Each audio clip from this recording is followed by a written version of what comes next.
Welcome to another edition of the X-Zone TV show. My name is Rob McConnell, and we're coming to you from our broadcast center in Hamilton, Ontario, Canada. You can always check us out online at www.xzonetv.com, and to listen to the X-Zone radio show, 724, 365, www.xzoneradiotv.com.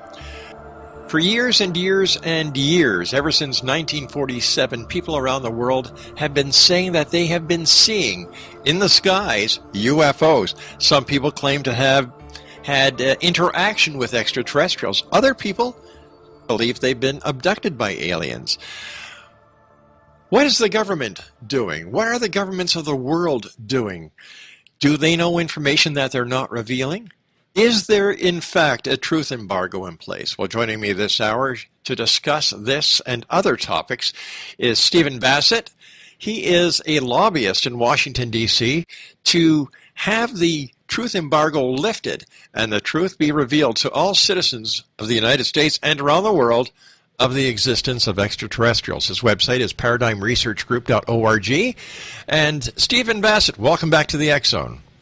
Good to be with you again, Rob. Stephen, what is the latest pertaining to the congressional hearings? The Congressional Hearing Initiative is doing quite well. We launched it on November the 5th. We generated 1 million messages to Congress through social media. We started engaging the mainstream media in December. We shipped a full set of the Citizen Hearing on Disclosure DVD, the 30-hour record, to every member of Congress. In early January, I contacted 170 offices with verbal requests to meet to discuss having hearings, finally, for the witnesses that are available. We then faxed requests to meet in February. And then thanks to a tweet by John Podesta, the media got very interested, and the meeting started getting set up. And now I've met on both the House side and the Senate side, got a number of meetings set up. So we were just beginning. So discussions are now underway with staff on the Hill soon to an agreement by one of 5 committees to hold full comprehensive hearings for political agency military witnesses ready to testify under oath, confirming not UFOs, but an extraterrestrial presence. What was the significance of John Podesta in the fight to have the truth finally uncovered and released? A major player.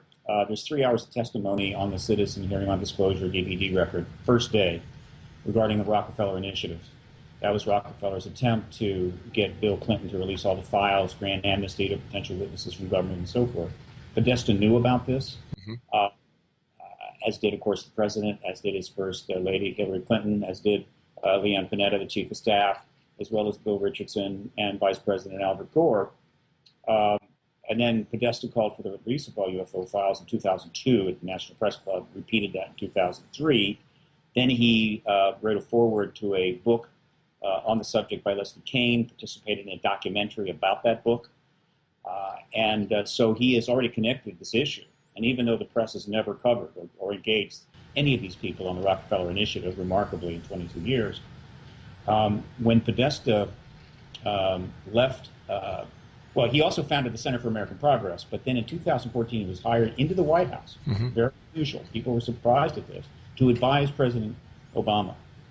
And he stayed 1 year, and when he left that job, and it had already been announced he was going to go to work for Hillary Clinton as her key campaign advisor, he did something that simply would normally not happen, just wouldn't happen. And that is, he put out a tweet on his Twitter account, I think it's the last one he put out, stating that his number one regret for 2014 was not getting, again, not getting the UFO files released.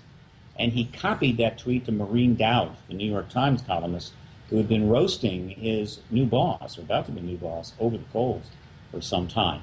There is a reason he did that. And the reason he did that, the reason that Bill Clinton went on the Jimmy Kimmel Show on April the 2nd last year, the reason President Obama, in my view, went on the Jimmy Kimmel Show, both times they were asked about extraterrestrials, is that and Obama is now connected to the Clintons in very significant ways, was that they are all anticipating the Rockefeller Initiative story is going to break very soon, which it is, and they're going to finally have to answer questions about it, and they're basically pre-inoculating themselves a little bit before those questions get asked. It's what's called a limited hangout. Interesting days ahead, my friend. Exonation, Stephen Bassett is our special guest. www.paradigmresearchgroup.org. And Stephen and I will be back on the other side of the short break as we continue investigating the world of the paranormal and the science of parapsychology here in the X Zone. After all, this is truly a place where people dare to believe and dare to be heard.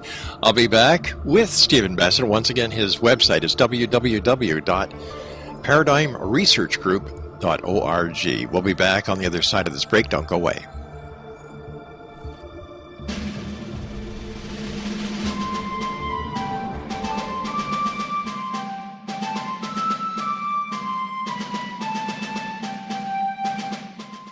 Thomas Jefferson was a Burgess of 27 when he met Martha Wales Skelton, a 22-year-old widowed heiress who was fondly called Patty by her family.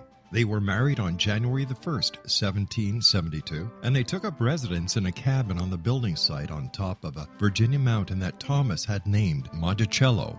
As Thomas and Patty slowly built their first version of the great house at Monticello, the Revolutionary War was heating up. Patty, with difficulty, bore 5 children, but only 2 girls survived. Thomas's political career developed to the point where he was often away from home, but after he authored and signed the Declaration of Independence in Philadelphia, he resolved never again to leave his wife. He was elected the governor of Virginia, just as that state became the Revolution's last battleground.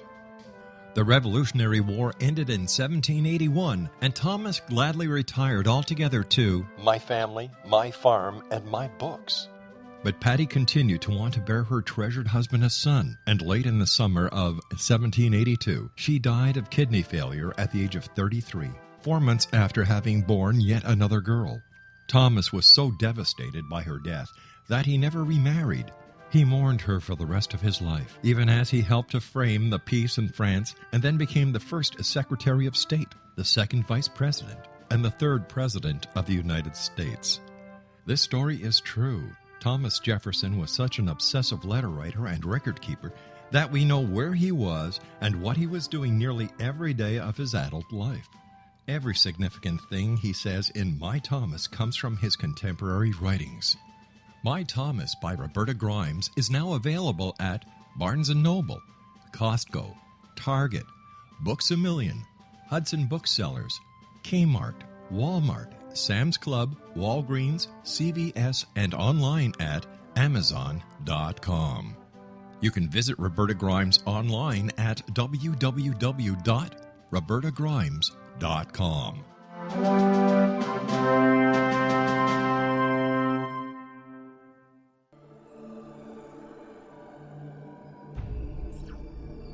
Welcome back, everyone. This is the X Zone. I am Rob McConnell. My guest for this segment of the show is Stephen Bassett. Now, Stephen is the gentleman who is working his buns off as a lobbyist in Washington to have the members of government push to get the truth on UFOs, the extraterrestrial present, released. The truth has got to get out there. The truth is out there, as Mulder would say, so come on. Let's get it to everyone. Let's stop the charade. Let's stop the lies. Let's stop the cover-up. Let's stop the conspiracy. Stephen Bassett, as I said, is our guest. www.paradigmresearchgroup.org. Stephen, before we went to the break, we were talking about President Obama and President Clinton going on the Jimmy Kimmel Show, but you also mentioned the Rockefeller Initiative. Can you inform us on what that is? It's very important. In 1993, Lawrence Rockefeller, given the Cold War was over, approached the Clinton administration to try to convince the president to release all the UFO files, as well as grant amnesty to witnesses that might come forward. This would have essentially ended the truth embargo and resulted in Clinton being the disclosure president. This effort went on for 3 years. There were a lot of researchers involved that went to Rockefeller's ranch. We know who they are. We obtained 1,000 pages of documents under FOIA that confirm it all. It lasted 3 years, but it did not succeed. There a lot happened. And since then, all the people in the White House connected to it and knew about it have never spoken about it, and the press has refused to engage the subject. So Why? It's a very significant issue, and it's about to go public finally after all these years. Why isn't the press pursuing it? Truth embargo. Throughout the Cold War, the truth embargo imposed really got underway in the early 50s. on this issue by the government with the cooperation of the media at the time had become fully institutionalized. And so by the end of the Cold War, it was just understood. You can write this stuff up, but you don't ask questions. You don't go to the Pentagon. You don't go to the president. You don't talk about this in that area. But you can write up stories because it's always entertaining and gets good ratings. So the press basically have stood down. They basically said, we're going to give the government a pass on the ET issue. We'll only write articles about it. We'll never challenge them with hard questions. And that was the case and has been the case since. But it's changing, and the press is getting very close to biting down on this issue finally. How are members of Congress receiving you, and what has been the opinion of those lawmakers that you've talked to, that you've lobbied this important issue of the truth embargo, blowing off the cover, getting the truth out to the people? Look, the Congress cannot publicly, the members of Congress, there have been few exceptions. Representative Stephen Schiff of New Mexico, back in the mid-1990s, was a very rare exception. Mm-hmm. They simply can't talk about it. They see nothing but downside. However, I'm having private meetings with staff. I'm always well received. There's no problem there. What we're trying to do is create a consensus amongst one of the 5 committees we're targeting to convince the chair to hold a hearing. And the Citizen Hearing on Disclosure DVD record is key to this because it shows them what these hearings would look like. And believe me, they look really good. If Congress holds hearings on this issue, it will be the most watched hearings in the history of the United States Congress. It will be a major event. It will be covered by mass media. And it will almost certainly end the truth embargo very quickly.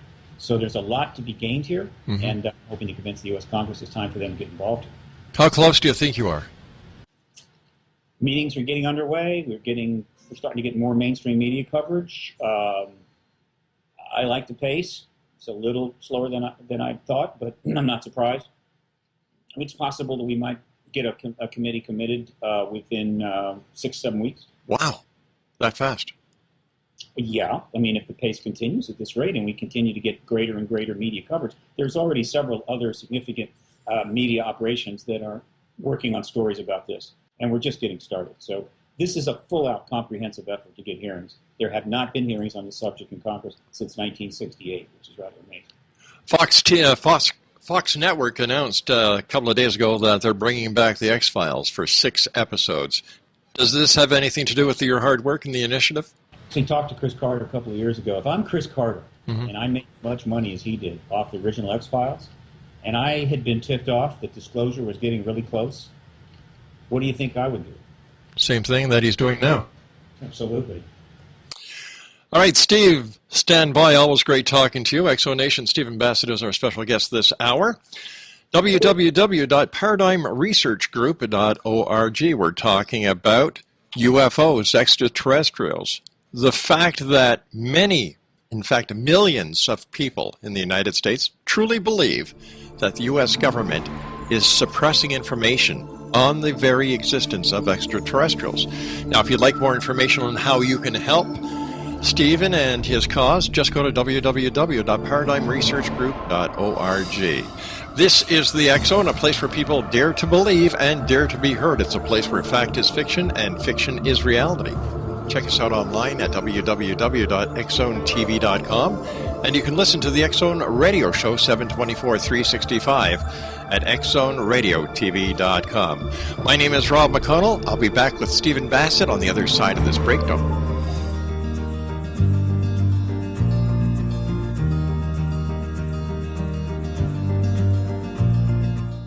While science pursues fact, magic accesses a quantum level, bridging random facts to form truth. As long as science and magic remain separate and polarized, the truth cannot be known. I'm Wilda Wiecka. Join me on the Science of Magic radio program dedicated to unification and evolution of consciousness. During each episode, I'll be speaking with experienced and respected scientists and mystics. From astrologers to astronomers, from medical doctors to shaman, the scientific method to dowsing and intuition, we will weave together information from seemingly divergent practices to promote unity and enlightenment. Join me, Wilda Wiecka, and the Science of Magic right here on the X Zone Broadcast Network. For more information, visit www.thescienceofmagic.net.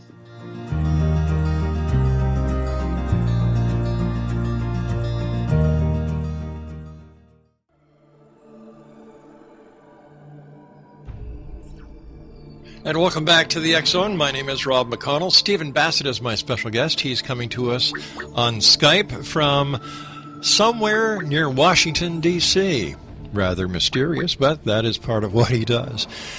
His website is www.paradigmresearchgroup.org. Stephen, how can listeners and viewers around the world get involved to help you bring the fact home to Congress and the American government that they want the truth?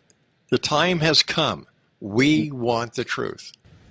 If they go to factsonwashington.org, that's faxonwashington.org, they can see how they can participate in the social media campaign, send in some tweets and Facebook messages to the members of Congress we're focusing on right now. And if they go to paradigmresearchgroup.org and click on the main graphic, it'll take them to a full status report on the Congressional Hearing Initiative, press releases, media coverage, my speaking schedule, past and future, as well as a status report on the Congressional Hearing Initiative.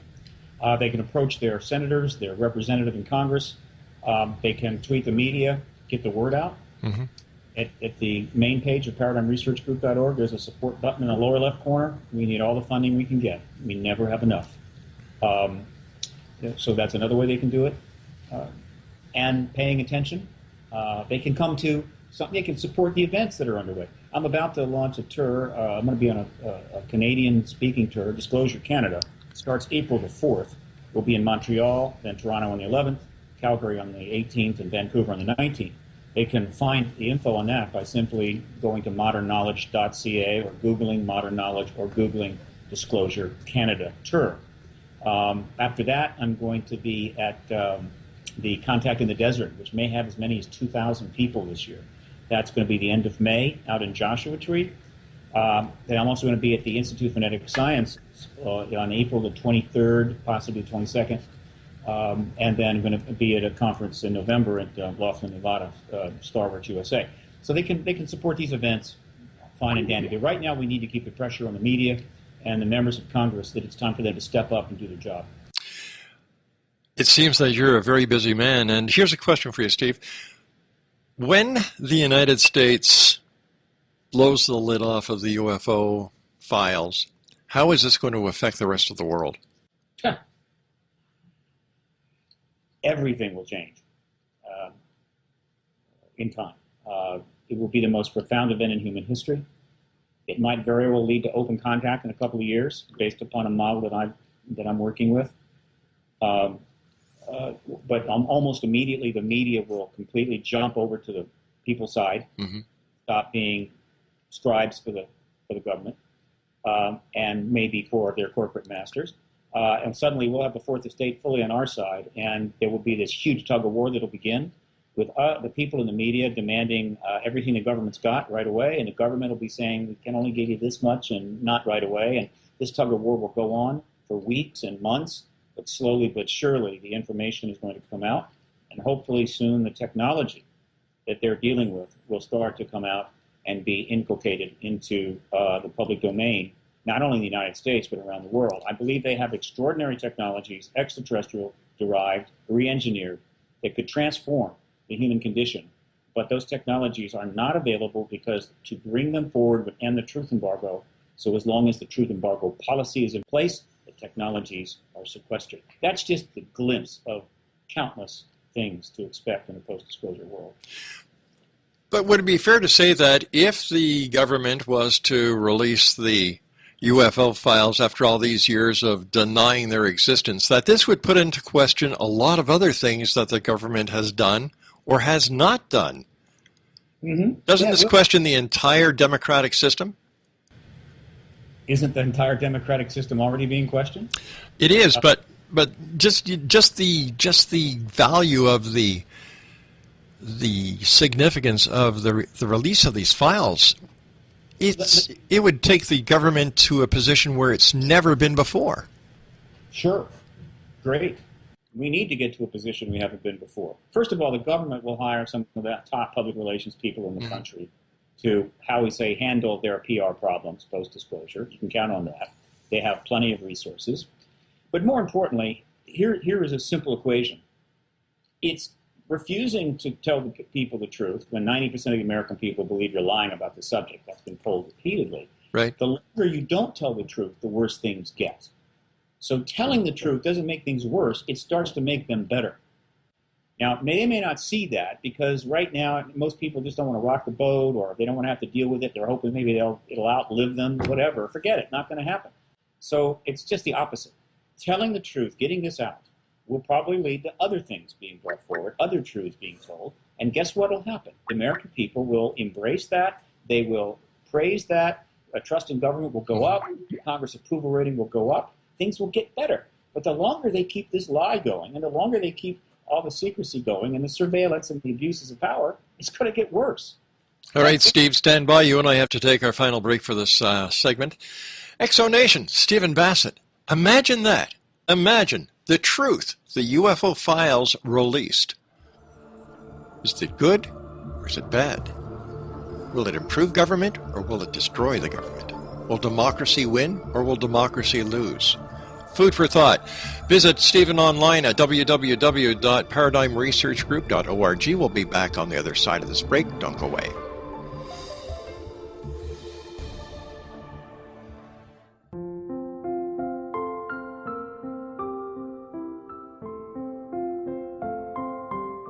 I am Dr. Carl O'Helvey, founder, president of a new cancer foundation focusing on evidence-based physical, mental, and spiritual interventions, including natural cancer cures, prayer, meditation, affirmations, nutrition, and other related holistic cancer prevention and cure modalities.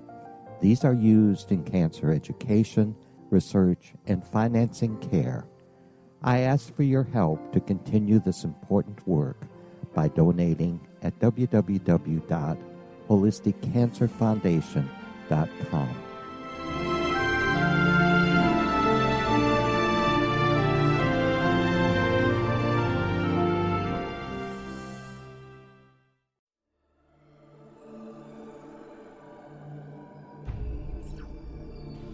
Stephen Bassett is our special guest to this segment of the X Zone. He is the gentleman behind the lobby work that's being done in Washington to finally get the UFO files released. Get rid of the truth embargo. Be honest. After all, it's for the people, by the people, and you, the people, have the ability to make these changes happen. His website is www.paradigmresearchgroup.org. Stephen, tell me more about this tour that you're starting in April. Disclosure Canada tour. It's being put on by the Modern Knowledge Group. They had a wonderful tour last year. This is going to focus on disclosure. Richard Dolan will be with me, as will Grant Cameron. Stan Friedman will be one of the events. Victor Vigiani will be with us the whole tour. And so the focus is going to be on disclosure, on exopolitics, on this process underway. We're trying to develop more support from Canada. The money that paid for the citizen hearing on disclosure and other film work by PRG, almost $1 million, came from a Canadian, not an American. The Canadians are far less intimidated by their government. They feel less threatened, and they're able to engage this issue. In the U.S., people are still intimidated or mesmerized by the propaganda. So we're going to go up to Canada, great nation, great people, and see if we can get some more help up there. But I'd like to mention something. It's a real significant irony. This year, a very significant, long-standing embargo basically came to an end. Mostly came to an end, and that was the embargo on Cuba by the United States. That embargo was 51 years old and should have ended in 1992. Finally, it's ended. Well, there's another embargo.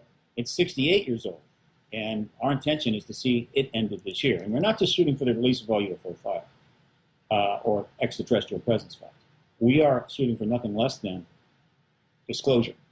And that is the formal acknowledgement of the extraterrestrial presence by the President of the United States after he has almost certainly cut a deal with the Pentagon so that they can have a mutual understanding of how it'll go. And then he can have access to files, since he is not briefed on this issue at this point. Once that deal is struck, he can go for the American people. That's what we want. We want it this year. So we're looking for two embargoes to be ended by the United States in 2015. What happens if it doesn't happen? I'm going to give this a good run, particularly if we keep getting funding throughout the spring into the summer. At some point, if I feel that it's no point in going forward, which I'd really be surprised, then we have other projects. We're going to go back. I'll go back to California. We're working on a documentary and other projects. But right now, everything is going quite well, Rob. And there's a number of media articles in the works. Interview shows are being approached. Don't be surprised if I don't start turning up all over the TV. So I just don't see how we're not going to have a major breakthrough in the next month or two. But I could be wrong. But as an advocate, I always got to think positive. So as far as I'm concerned, we're going to end the truth embargo this year. And that's where it stands. To your knowledge, Stephen, has anyone ever point blank asked President Obama about UFOs or extraterrestrials? Well, Jimmy Kimmel did, and he was asked about it in a debate, one of the primary debates in 2007 in Philadelphia. He dodged it. In terms of the press in a serious venue, no, haven't done it. Wow. But again, the press has failed us on this issue. It's spectacular. But well, I have to ask the question, is it the press that failed on the issue, or is it the UFO community and at times all their silliness that has caused the press to look at the UFO community like a bunch of wackadoodles sometimes? No, not at all. The government instituted the truth embargo. The government poured disinformation and misinformation into this field, encouraging hoaxes and any other foolishness. It created a truth vacuum that naturally was going to be filled with theories and assertions and other stuff. They've undermined the research, intimidated and threatened witnesses. The government is responsible for the fact that the status of this issue was not resolved. The press is responsible because it went along with that truth embargo during the Cold War for national security reasons, but couldn't change course after the Cold War ended. Now, the press has failed us in other areas. In general, the media is not getting its job done. We need an upgrade there. As far as some of the crazy things that happens in this field, crazy things happens in all areas of endeavor. Right. But I believe me, the ET community is not the problem. The problem is the government and the media, and both of them are starting to come around. And when they finally make the acknowledgement, watch how fast the UFO or the ET community suddenly starts being viewed with a whole different perspective. I look forward to that day. Stephen, it's always great talking to you. Hope to see you when you're up here in Toronto. Absolutely. Look forward to it. All right. Let's have a dinner. You got a deal. Exonation, Stephen Bassett has been my guest of this segment of the Exxon. Thank you very much for joining us. If you'd like more information on Stephen, visit his website at www.paradigmresearch.org. Well, that's it for tonight. Another edition of the Exxon has come and gone. So until next we meet, my name is Rob McConnell. This is the Exxon. ExxonTV.com is our website. And always remember to keep your eyes to the sky and your heart to the light. Good night now.